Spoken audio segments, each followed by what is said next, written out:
Pasar a la predicación de la palabra de Dios.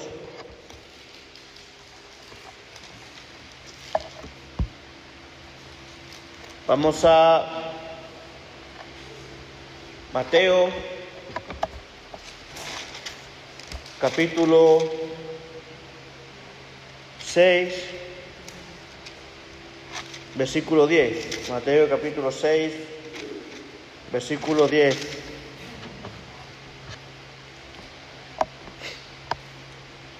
Bienvenidos. Hola, bienvenidos. Versículo, dice la palabra del Señor. Vamos a leer todo, ¿vale? Con el Padre Nuestro dice: Padre nuestro que estás en los cielos, santificado sea tu nombre. Venga tu reino, hágase tu voluntad como en el cielo, así también como en la tierra. El pan nuestro de cada día, dánoslo hoy. Perdónanos nuestras deudas, como también nosotros perdonamos a nuestros deudores. No nos dejes caer en la tentación, mas líbranos del mal. Porque tuyo es el reino, el poder y la gloria por los siglos. Amén. Y hoy vamos a ver precisamente el versículo 10, la segunda parte que dice: hágase tu voluntad como en el cielo, así también en la tierra. Oremos. Señor, te damos gracias por tu palabra, te damos gracias por este tiempo que tú has previsto para que tengamos comunión contigo, Señor. Te pedimos que tú estés hablándonos a nuestro corazón, Señor. Señor, míranos, aquí estamos sudando como pollos, con calor, a lo mejor hasta débiles, Señor, de energía, Señor, pero que nada impida, Señor, este tiempo en el que podamos escuchar tu palabra, oír, Señor, con solemnidad, con adoración, Señor, y que tú hablas al centro de nuestro corazón y esta palabra quede sellada como un tatuaje en nuestro corazón para siempre, Señor. Que tu Espíritu Santo nos recuerde también aquello que debemos hacer siempre. Te lo pedimos en nombre de Cristo Jesús. Amén. Bueno, comenzamos esta predicación, este texto. Y estamos escuchando la oración que Jesús nos dijo. Una oración que se dice mucho en estos lares, en la tradición, que dice: Padre nuestro que estás en los cielos. Todo el mundo conoce la oración del Padre Nuestro, que se repite tanto, pero a veces se repite tanto que pierde la importancia real de lo que significa. Y ahí cada cláusula, como estamos viendo, cada oración tiene una importancia tremenda, sublime, en lo que Jesús nos está enseñando con estas palabras, cómo orar. Por ejemplo, hágase tu voluntad como en el cielo, así en la tierra. ¡Wow! Esto es fácil decirlo de boca. Señor, que se haga tu voluntad.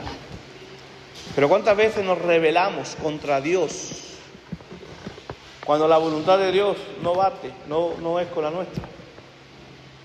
¿Cuántas veces renegamos de Dios cuando lo que nosotros deseamos en nuestra carne no es la voluntad de Dios? ¿Cuántas veces actuamos como un niño chico pataleando contra Dios cuando no nos salimos con la nuestra? Y entendiendo, partiendo de la base, de la premisa, que lo que Dios tiene para nosotros, aunque a nuestra carne no le agrade, es lo mejor. No sé si recordáis cuando erais niños, lo que hemos criado con nuestros padres o la persona que os cuidaba, os reñía. Y algunos no tan niños, les reñía a sus padres. ¿Y qué decía? ¿Y cómo respondíamos nosotros? Pataleábamos, ¿no? No nos gustaba a veces que nos riñeran. Pero nuestro padre lo hacía, ¿para qué? Para nuestro bien, para protegernos del mal. Cuando, por ejemplo, Antonio riñe a Daniel, o le llama la atención, lo llama para evitar el peligro, evitar que se haga daño. Cuando el Señor nos dice a través de su palabra lo que tenemos que hacer, es para evitar precisamente el dolor, el daño. Muchas veces decimos de boca para afuera: hágase tu voluntad, Señor, pero actuamos de nuestra manera. Y Dios es tan misericordioso que nos deja actuar de nuestra manera. Pero después, ¿sabes qué es lo que sucede? Que cuando nosotros nos hacemos daño por haber hecho nuestra cabezonería, echamos la culpa a Dios de las malas consecuencias de nuestros actos. El pecado es una de estas. Las guerras es consecuencia del pecado del hombre, no, Dios no tiene culpa. Si el hombre tuviera comunión con Dios, no existiría esto. Pero es la consecuencia de no hacer la voluntad de Dios, de no buscar la voluntad de Dios. Nuestro deseo, como decíamos el domingo pasado, es ¿cuál es? Señor, venga tu reino sobre nosotros. Pero esta expresión de venga tu reino sobre nosotros, en nosotros y a través de nosotros, tiene que ir de la mano con esta oración. Hágase tu voluntad, Señor. Una no puede ir sin la otra.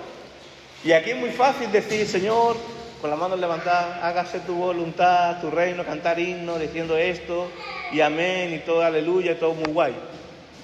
Lo es difícil cuando salimos fuera. Pero por eso es importante la oración, la comunión. Vamos a ver 3 puntos importantes. ¿Qué quiere decir Jesús cuando dice hágase tu voluntad, así en la tierra como en el cielo? ¿Qué quiere decir? ¿Qué nos enseña Cristo con esto? Vamos a ello. Para analizar esto vamos a ver 3 puntos. Cuando estamos diciendo hágase tu voluntad, y lo estamos diciendo de corazón, primeramente, ¿qué estamos diciendo? Si es tu voluntad, es no la mía. Decir sí a la voluntad de Dios es decir, Señor, tu voluntad y no la mía. Decir sí implica también una negación a otras cosas. Yo, por ejemplo, siempre digo, cuando yo me casé con Sandra, dije sí a Sandra, pero dije no a todas las demás mujeres. Entonces, un sí implica un no. ¿Me explico, no? Si tú dices sí a algo, estás diciendo no a muchas cosas. Y al no a muchas cosas, estás diciendo no a mi propia voluntad, sino a la tuya, Señor, porque es perfecto, es sublime. Entonces, ese va a ser el primer punto, no a la mía, no a la mía. El segundo punto, sabiendo ya que no a la mía, la voluntad del Señor primero. Y el tercer punto que vamos a ver es que ese debe ser nuestro anhelo. Obviamente, cuando nos referimos a esto, decir nuestra voluntad, ¿a qué estamos refiriendo? A no la mía, a nuestra voluntad carnal, a nuestra voluntad pecaminosa, a nuestra voluntad pecadora, que quiere decir a nuestros fines egoístas decirles no. El mundo nos enseña a vivir ¿cómo? Mirándote al ombligo. La ley de la selva, tú lleva lo más lejos posible, si hace falta pisotear la cabeza de los demás, no pasa nada. Tú tienes que llegar al final, pasando por encima de todo el mundo. Eso es lo que te dice el mundo, la sociedad, lo que te enseña este mundo egoísta. Pero lo que nos enseña la palabra de Dios es que debemos decir, Señor, tu voluntad, tu voluntad, tu voluntad, y no la mía. No la mía. Por lo tanto, cuando decimos no a la mía, y sí a tu voluntad, Señor, estamos ¿qué? Sometiendo, redimiendo nosotros, nuestro ego, en la voluntad de Dios. Hemos leído la lectura que decía, puesto los ojos en Jesús, el autor y consumador de la fe. Cuando nosotros decimos esto, estamos diciendo, Señor, no me pongo los ojos en mi ombligo. Pongo los ojos en ti, Señor. Yo quiero que seas tú mi guía, mi faro, mi luz. El amado que me lleva de la mano al lugar seguro. Y esa es la voluntad de Dios. Por lo tanto, una de las características del ser humano es la naturaleza pecaminosa, es el orgullo. Y el orgullo es de las características pecaminosas más difícil de vencer, porque se trata del yo. El amor propio elevado al máximo exponente. Cuando queremos sobresalir por encima de todo lo que nos rodea, incluso a llegar hasta convertirnos en semidioses, endiosados, admirados. ¿Y qué ejemplo? Por ejemplo, el de Juan Bautista. Juan Bautista miró a Cristo y dijo, es necesario que Él crezca y yo disminuya. ¿Cuándo somos capaces de decir esto? Yo te voy a decir una cosa, no a mi voluntad. En la medida que voy caminando con el Señor y voy pasando tiempo con el Señor, ante la pureza de su gloria veo va mi suciedad. Y si yo digo sí a mi voluntad, me va a traer consecuencias terribles. Aprender a vivir de la mano del Señor, de la mano del amado, te lleva a entender que Él quiere hacer lo mejor de ti, lo mejor de tu vida, lo mejor para ti. Pero para eso tienes que pasar tiempo con Él. Tiempo con Él se pasa diciendo, Señor, no mi propia voluntad. No digo que no tengas voluntad, todos tenemos voluntades. Pero ¿qué quiero decir con esto?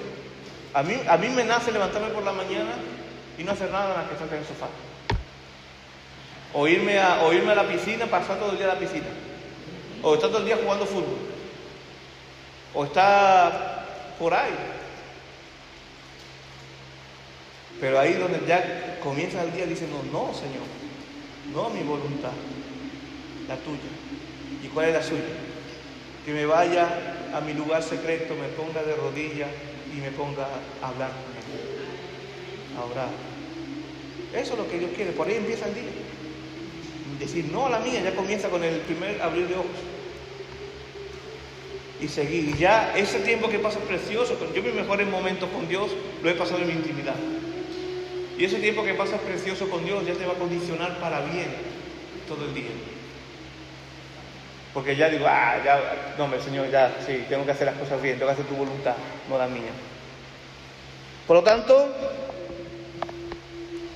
decir que Él crezca, es decir, que disminuya mis deseos carnales pecaminosos que hay en mí, para que Él sea mi guía, para que Él me oriente.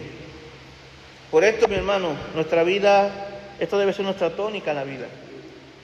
Formar parte de la santificación progresiva, del querer cada día ser más cerca de Dios, estar más cerca de Dios, vivir más cerca de la luz de Cristo, para que nuestro ego sea pisoteado y sea transformado en un vaso de bendición para los demás, empezando por nuestras familias.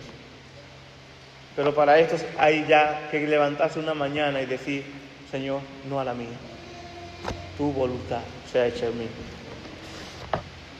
Decir esto significa también, ¿sabes qué? Negar mis metas egoístas.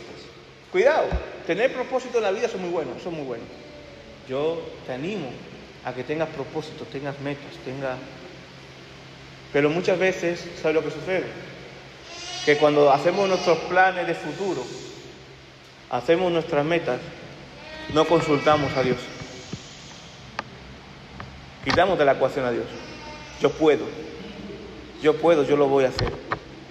Es un problema, porque nos acabamos estrellando. ¿Y sabes qué pasa? Que acabamos echando de nuevo la culpa a Dios. ¿Viste cómo somos el ser humano? No somos muy diferentes a Adán y Eva, que actuaron en contra de Dios y encima echaron la culpa a Dios. No somos muy diferentes a otros que reniegan de Dios, si no tenemos realmente una comunión estrecha con Dios. El ser humano por naturaleza es propenso a proyectarse. Cuando tú le preguntas a un niño, por ejemplo, si le preguntáramos a Josué ya que quiere ser de mayor, Josué, ¿qué quiere ser de mayor? ¿Qué quiere ser? Bueno, pues eso es muy bueno. Pero tú le preguntas a cualquier niño y él dice, que soy futbolista, que si no sé qué, que si no sé cuánto. Hasta algunos te dicen que hasta torero, que hasta no sé qué. Y las niñas tú le preguntan y te dicen, enfermera, maestra. Bueno, ya hoy en día está mucha futbolista porque el fútbol femenino está de moda. Ve, desde muy pequeño, que un niño diga esto no pasa nada, eso es muy natural, ¿no? No es pecaminoso. Pero desde muy niño somos propensos a proyectar. Pero ya somos adultos. Esas proyecciones deben estar sometidas a la voluntad de Dios, porque si no me equivoco. Incluso cuando yo conocí a Sandra, que no fue fácil, cuando yo conocí a Sandra, yo consultaba con Dios, Señor, ¿será tu voluntad? Un noviazgo, consultarlo con Dios. Un nuevo empleo, una nueva decisión, hay que consultarla con Dios. Un cambio de aire, hay que consultarla con Dios. ¿Sabe qué es lo que sucede? Que el corazón del hombre es engañoso. Y a veces pensamos que estamos haciendo bien y nos estamos estrellando. Eso es como cuando tu madre o tu padre te daba consejos. Hijo, yo parece que lo estoy escuchando, no hace muchos años de eso. Hijo, no hagas esto, que te va a estrellar. Digo yo, no, mamá, que yo puedo. Incluso el orgullo afloraba, hasta incluso decía, mamá, Si me tengo que equivocar, me equivoco, pero me tengo que caer del burro yo. Claro, mi madre me quería evitar el sufrimiento, que después me ganaba. Por eso es importante, Señor, tu voluntad es poner en todas tus manos mis proyectos, mis metas. ¿Dónde quiero ir? ¿Dónde quiero ir? Si yo no hubiera hecho, y esto para la gloria de Dios, si yo no hubiera hecho esto hace unos años, yo no estaría aquí en Los Santos hoy. No habría iglesia aquí. Porque mi deseo no era, hoy yo no me quiero salir de aquí, pero mi deseo hace unos años no era quedarme aquí, era irme a otro sitio. Pero le pregunté al Señor, Señor, que se haga tu voluntad, no la mía. Y el Señor me tiene aquí y hoy amo a este pueblo, amo a su gente. Porque el Señor siempre te dice, su voluntad es lo mejor que tiene para ti. Si yo me hubiera ido a otro sitio, iba a ser un desgraciado, porque no hubiera hecho la voluntad de Dios. Que cambia mucho la vida cuando hace la voluntad de Dios. Y la paz que da, seguramente que esto lo habéis experimentado todos. Alguna vez que habéis orado y habéis pedido voluntad de Dios y el Señor os ha iluminado de alguna manera, o ha abierto puertas de alguna manera, esos pasos que se dan firmes y en paz. Y da una satisfacción tremenda. Como decía Moisés, si no es en tu presencia, no nos saques de aquí, Señor. Si no es por ti, Señor, no nos muevas a ningún lado. Que sea tu voluntad. Sabiendo que, como cristianos que somos, aunque vean, imaginaros que estáis por un camino, ¿no? Vamos pasando por una senda con muchos bosques, muy bonita, y nos encontramos con dos caminos. Imaginaros que estáis ahí. Por ejemplo, a Zenaida, que le gusta mucho caminar últimamente. Imagínate que va caminando por una senda muy bonita y de repente se encuentra con dos caminos. Un camino que sigue igual de bonito y otro camino muy feo, que tiene muy mala pinta a priori. Yo, naturalmente, ¿por qué camino tiramos? Por el bonito, por el menos feo. Pero ¿qué pasa si nos encontramos en esa bifurcación de camino, nos encontramos que pone un cartel con una flecha señalando para el camino feo, la voluntad de Dios? ¿Por dónde tiras? No hace falta que me respondas. Es una decisión difícil, a veces hay que parar en el camino y pensar y orar, Señor. Pero te digo una cosa, vamos a ver lo que dice la Biblia. Romanos 8:28, y sabemos que para los que ama a Dios, todas las cosas cooperan para bien. Esto es, para los que son llamados conforme a su propósito. Cuando decimos todas las cosas, son también todas las cosas que no entendemos, que no nos gustan. Por ejemplo, si ese camino, que es feo a priori, pone un cartelito que pone voluntad de Dios, tira por ahí. Porque ¿sabes qué va a pasar? Imagínate, vas a tirar por el camino bonito, que no obedece a la voluntad de Dios, vas a tirar por el camino bonito, y hay una banda de atracadores asaltándote para acabar con todo, matarte, sacarte todo. Pero en el camino feo, que está la voluntad de Dios, parece muy feo, pasas por una de esas, pero pasas por una, anda un poco más y estás ahí un paraje, lo más de lo lindo. Eso es la vida del cristiano. Si elige el mundo que a priori te ofrece cosas que parezcan más bonitas, te espera la muerte. Si elige el camino que parece un poquito feo, pero pone voluntad de Dios, te espera la vida eterna, la vida, la bendición. Y es así como es esto. Por eso tenemos que decir, Señor, no a mi voluntad. Porque hay misterios que se escapan a nuestra mirada. A tu voluntad, Señor. Y para seguir avanzando, cuando estamos diciendo no a mi voluntad, ¿qué estamos diciendo? Quitarme del pedestal quitarme yo del altar, quitarme yo del altar y poner a Cristo. Que Él sea el centro de mi vida. Como diría el apóstol Pablo, ya no vivo yo, Cristo vive en mí. En serio, y te procuro en mi oración. Yo siempre le digo al Señor, cuando yo oro con Él a solas, os voy a revelar un secreto. Una de mis oraciones, cuando yo oro con Él a solas, digo, Señor, dame la suficiente visión para que mi vida no parezca mía, sino solo tuya. Para que yo viva solamente pensando en ti, viviendo para ti, que mi vida es tuya, Señor.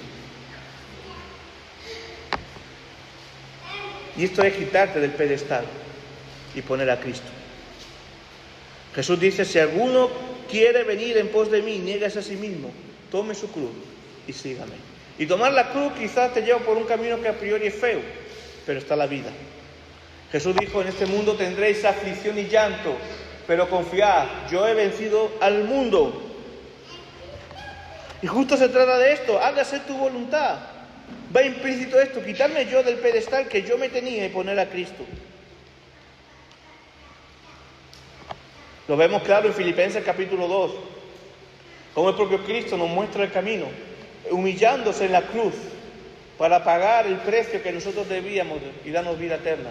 Y después que hace Dios, lo glorifica.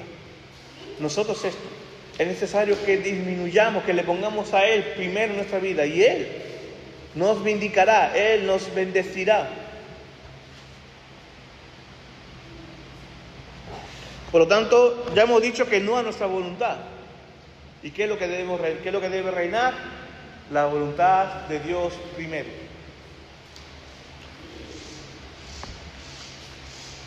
Hay un dicho que he escuchado en algunos países de Hispanoamérica y de Centroamérica. Por ejemplo, aquí está, de Nicaragua está Ramona, y hay otros países como Honduras, que ellos dicen mucho cuando vas a quedar con alguien, oye, vamos mañana a jugar fútbol. Y ellos, aunque se ha convertido en algo popular, ojalá fuera profundo, ¿no? Pero dicen, sí, Dios primero voy. Dios primeramente voy. Yo escucho, por ejemplo, en hondureño se escucha mucho esto. Aunque se convierte en una frase hecha, pero eso debe ser nuestra tónica, si Dios quiere. También se dice aquí en España, si Dios quiere voy. Si Dios quiere hago estos. Hasta mañana, si Dios quiere. Pero que no se convierta en una coletilla o una frase hecha, sino que sea realmente lo que nosotros hay en nuestro corazón. El Señor va primero.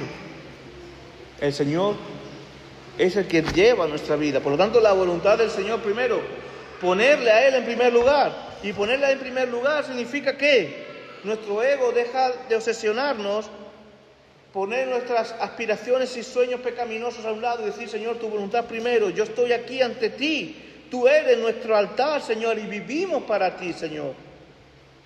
Como dijo Moisés, lo vuelvo a decir en Éxodo 33:15, si tu presencia no va con nosotros, no nos hagas partir de aquí. ¿Cuánta gente dice esto hoy en día? Pues muy claro que lo vea, después te estrella. Si no es tu voluntad, Señor, no. Si no es tu voluntad, imagínate que te llega una propuesta de trabajo muy buena. Pero tu oración tiene que decir, Señor, si no es tu voluntad, no lo quiero. Ciérrame las puertas. Si es tu voluntad, que vaya en paz. Eso es. Ponerle en primer lugar. Nuestros planes deben contar con Dios, con Él primero. Ponerle a Él en primer lugar es también una mañana de domingo, de mucho calor como hoy, y sabiendo que vamos a pasar aquí calor, porque esto no está acondicionado para... Ojalá tuviéramos, o tenemos que orar por un local propio para poder acondicionarlo. Que el Señor nos conceda, si es su voluntad. Pero ponerle a Dios primero es venir, levantarte por la mañana después de haber pasado una mala noche sudando, pegarte una ducha y decir, Señor, yo voy a adorarte. Aunque vaya a pasar calor y después me tenga que pegar otra ducha. Eso es poner la voluntad de Dios. Y doy gracias a Dios por vuestra vida, por eso. Porque hoy habéis dicho al Señor, sí, Señor, tú primero. Tú primero, Señor. Tu voluntad primero. Y quiero darte la gloria. Tú sabes que poner la voluntad de Dios primero es darle la gloria a Él. ¿Y a qué estamos llamados como cristianos nosotros? A dar la gloria a Él. Dice Jesús en Mateo 6:33, pero buscad primero su reino y su justicia y todas las cosas serán añadidas. El Señor habla profundamente. También decir esto es dar la gloria a Él en todo, como dice el autor de Romanos, Pablo, Romanos 11:36, porque de Él, por Él y para Él son todas las cosas. A Él sea la gloria por siempre. Amén. Este debe ser el deseo de nuestro corazón, hermanos. Que por los frutos seamos conocidos. ¿Sabes qué pasa? Que puede ser que venga gente a la iglesia y que lleve años yendo a la iglesia. Pero si no, en su corazón no está la primicia de la voluntad de Dios primero y sigue actuando en un pedestal, posiblemente es que no conoce a Dios y no ha nacido de nuevo. Y nos vamos a llevar muchas sorpresas. Dice Jesús en Mateo 7:20, así que por los frutos seréis conocidos. ¿Y cuál es el principal fruto? Poner a Dios primero, la voluntad de Dios. Después el versículo 21 dice, fíjate, cuidado con la alerta. No todo el que dice Señor, Señor, entrará en el reino de los cielos, sino ¿quién? A ver, dice, el que hace la voluntad de mi Padre que está en los cielos. No estamos hablando de cosas tontas, ni cosas pequeñas. Hacer la voluntad de Dios es una muestra del nuevo nacimiento, de conversión. Por eso, una vara que de medir muy fácil es cómo tienes a Dios en tu vida. ¿Está el primero? Una vara de medir de fruto muy importante es ver si actúas conforme a la voluntad de Dios o no. Te puedes equivocar, muchos no hemos escuchado la voz de Dios y nos hemos estrellado, pero no debe ser una tónica toda tu vida no hacer la voluntad de Dios. Esto es una muestra de que no se ha nacido de nuevo. Quien nace de nuevo se puede equivocar, sí, pecamos, pero busca hacer la voluntad de Dios primero. Porque aquel que le ha salvado, ¿cómo no le va a dar las mejores cosas? Aquel que ha entendido el amor paternal de Dios, ¿cómo no va a caer en los brazos de su Padre Celestial? La salvación es del Señor. Y es que podamos anhelar esta oración y podamos decir, Señor, como tú dices, hágase en mí según tu voluntad. ¿Y sabes esto sabe cómo esto se traduce a tu vida? Con gozo y paz en medio de la adversidad. Si tú haces la voluntad de Dios, tienes gozo y paz en medio de la adversidad.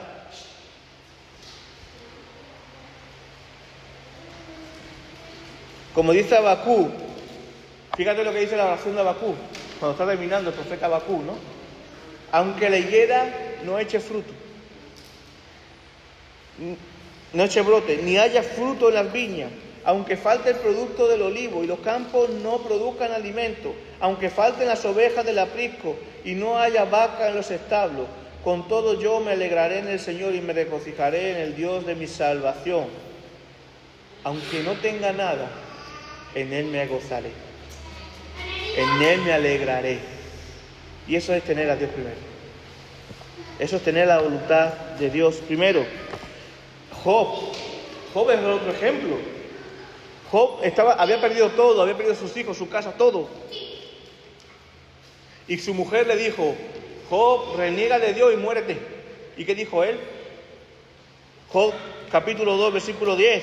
Pero él le dijo, como habla mujer necia, estás hablando, ¿aceptaremos el bien de Dios y no aceptaremos el mal? En todo esto Job no pecó con sus labios. Y Job perdió todo y se enfadó con Dios. No. Él dijo, habrá un propósito detrás de esto. Y lo fue. Y hubo un propósito de gloria, de bendición. Pero fíjate lo que dice Job más adelante. Aunque Él me mate, hablando de Dios, en Él esperaré porque defenderé mis caminos delante de Él. Por lo tanto, hermanos, nuestro anhelo debe ser esto. Hacer que sea la voluntad de Dios hecha en el cielo y en la tierra. ¿Pero qué significa esto?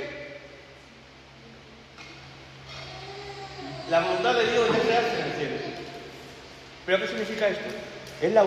Estamos dándole a Dios la autoridad que merece. El símbolo, el reino, el lugar de Dios está en su trono, pero reina sobre la tierra. Reina sobre su iglesia. Y debe ser esto lo que a nosotros debe mostrarnos el camino. Es señal de autoridad. El que está en su trono, que está en lo más alto, debe reinar también en nuestros corazones, también en la tierra. Y nuestra oración debe ser esta: que se haga tu voluntad. Martín Lutero, reformador alemán, dijo, la oración, y esto es importante, la oración no es para cambiar los planes de Dios, es para confiar y descansar en su soberana voluntad. La oración nos alinea, obviamente decimos a Dios, nos desahogamos con nuestro Padre y decimos, Señor, yo quiero esto, deseo esto, pero que se haga tu voluntad. Porque es alinearnos con la voluntad perfecta de Dios. Y esto es una buena noticia para nosotros. Porque aquel que nos ama de manera sublime, de manera que no se puede encontrar el límite, no nos va a dar piedras para comer.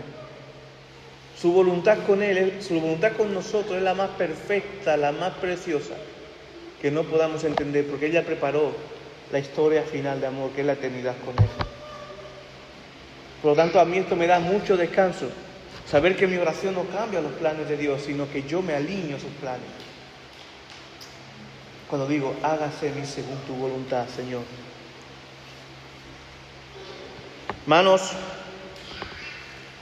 como dijo el Señor, como dijo nuestro Señor Jesucristo en Marcos 3, porque cualquiera que hace la voluntad de Dios es mi hermano, mi hermana y mi madre.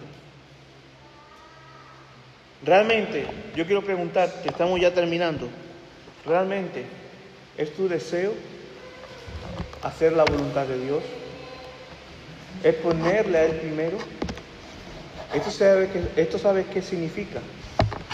Tú tienes que menguar, tú tienes que morir en Él, tú tienes que decir no a muchos deseos carnales que tú vas a tener, pero vas a ver la gloria, la bendición de Dios, la maravilla de su amor. ¿Estás dispuesto a renunciar a tus sueños o metas que no son la voluntad de Dios por su voluntad? Yo sí. ¿Estás dispuesto a humillarte al único Dios soberano? Que Él disponga en sus decretos su perfecta voluntad. Hermanos, en este tramo que llevamos hemos aprendido algo. Que el centro no eres tú ni yo. El centro de la creación de la Biblia y de la revelación de todo no eres tú ni yo. El centro es Cristo, el Rey del reino, y a Él debe ser la gloria. Como dice Pablo en los Efesios, no para ser vistos como los que quieren agradar a los hombres, sino como siervos de Cristo, haciendo de corazón la voluntad de Dios. Así debemos caminar, hermanos. Por tanto, que nuestro deseo sincero es que sea hacer primeramente su voluntad. Cree en esto, hermano, amigo, porque es el lugar más seguro. Aunque el mundo se caiga a pedazos, aunque caiga fuego del cielo, el lugar más seguro es la voluntad de Dios. Es el centro de su voluntad. Y podamos decir, como dijo Habacuc, con todo, aunque se caiga el mundo a pedazos, aunque no tengamos nada que comer, aunque tengamos enfermedades, con todo yo me alegraré en el Señor, me regocijaré en el Dios de mi salvación, porque su voluntad es perfecta. Y Él ya ha activado, si eres de Cristo, ya ha activado la voluntad suya, que es llevarte a la eternidad con Él, cara a cara. Por lo tanto, ¿cómo no vamos a elegir, Señor, tu voluntad aquí? Porque es pedacitos de cielo que nos da. Bendiciones. Quien tenga oídos para oír lo que dice el Señor a su iglesia, que oiga. Que Dios bendiga su palabra. Oremos. Señor, Rey de la Gloria, te pedimos que nos bendiga, Señor, y que podamos decir como hemos dicho, Señor, hágase tu voluntad, Señor. Hágase tu voluntad en nuestras vidas, Señor. Hágase tu voluntad en nuestras familias, en nuestra iglesia, Señor. Y que podamos, Señor, vivir para tu gloria con el deseo, la paz, Señor. Que aunque nos encontramos delante con caminos que parecen un poquito feos, pero si pone un cartel, voluntad de Dios, que lo tomamos con gozo, con confianza y con fe, sabiendo que saldremos victoriosos, Señor. Y apártanos, Señor, del mal camino, Señor. El camino que parece bonito, Señor, pero que nos lleva a la destrucción, Señor. Gracias, Señor. Te lo pedimos en el nombre de Dios Jesucristo, que vive y reina por los siglos de los siglos. Amén.